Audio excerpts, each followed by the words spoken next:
The Big Brag by Dr. Seuss. Narrated by John Lithgow.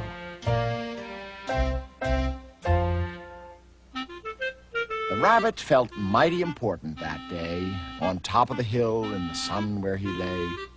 He felt so important up there on that hill that he started in bragging, as animals will.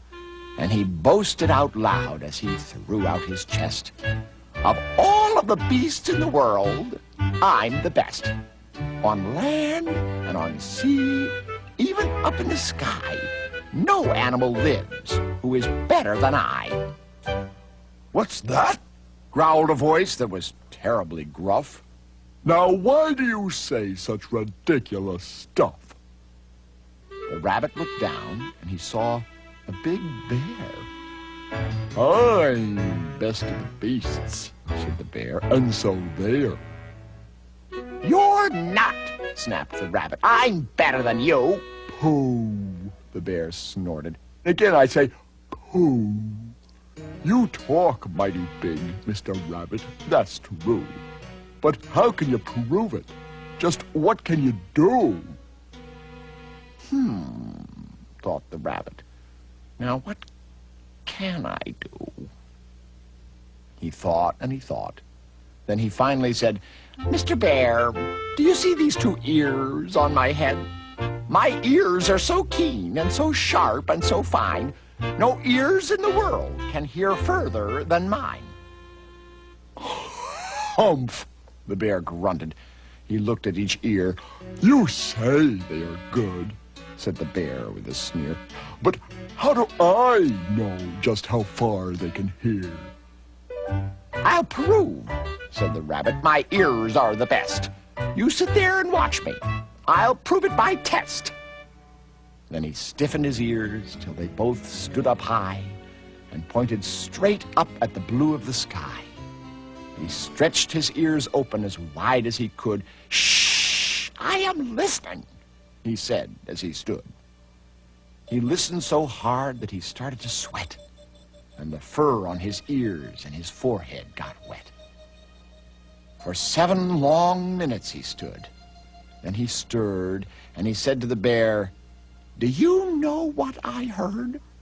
Do you see that far mountain? It's 90 miles off. There's a fly on that mountain. I just heard him cough. Now, the cough of a fly, sir, is quite hard to hear when he's 90 miles off, but I heard it quite clear. So you see, bragged the rabbit, it's perfectly true that my ears are the best, so I'm better than you. The bear, for a moment, just sulked as he sat, for he knew that his ears couldn't hear things like that. This rabbit, he thought, made a fool out of me. Now I've got to prove that I'm better than he. So he said to the rabbit, You hear pretty well. You can hear 90 miles, but how far can you smell? I'm the greatest of smellers, he bragged. See my nose? This nose on my face is the finest that grows.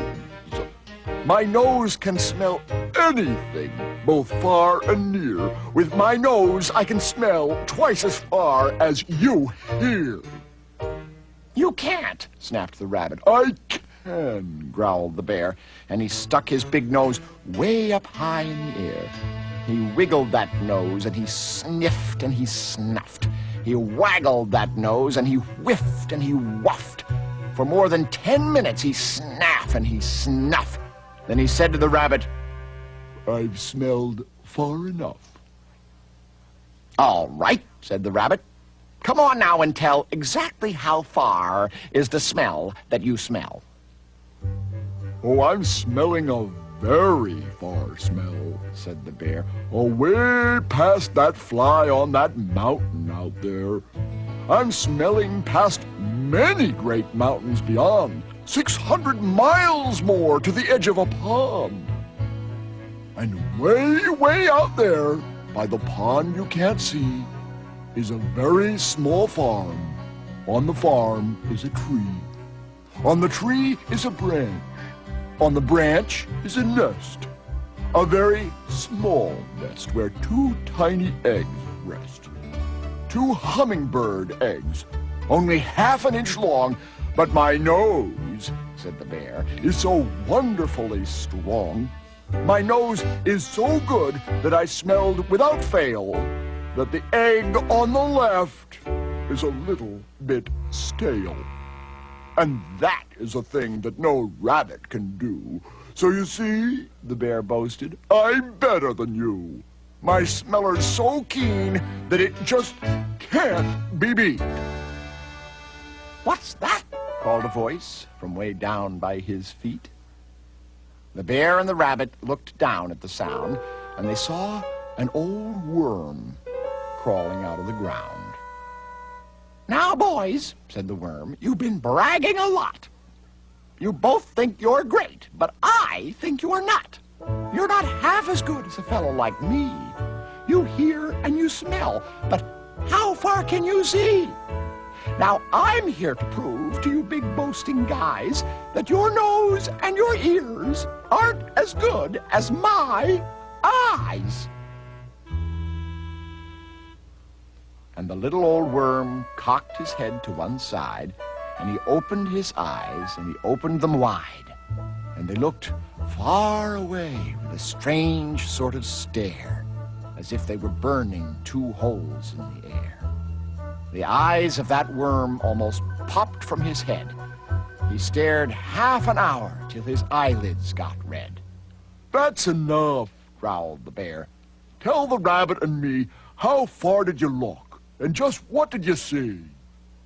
Well, boys, the worm answered, that look that I took was a look that looked farther than you'll ever look. I looked across the ocean, way out to Japan, for I can see farther than anyone can.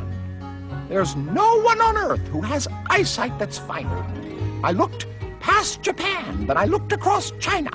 I looked across Egypt, then took a quick glance across the 2 countries of Holland and France. Then I looked across England and also Brazil. But I didn't stop there. I looked much farther still. And I kept right on looking and looking until I'd looked round the world and right back to this hill.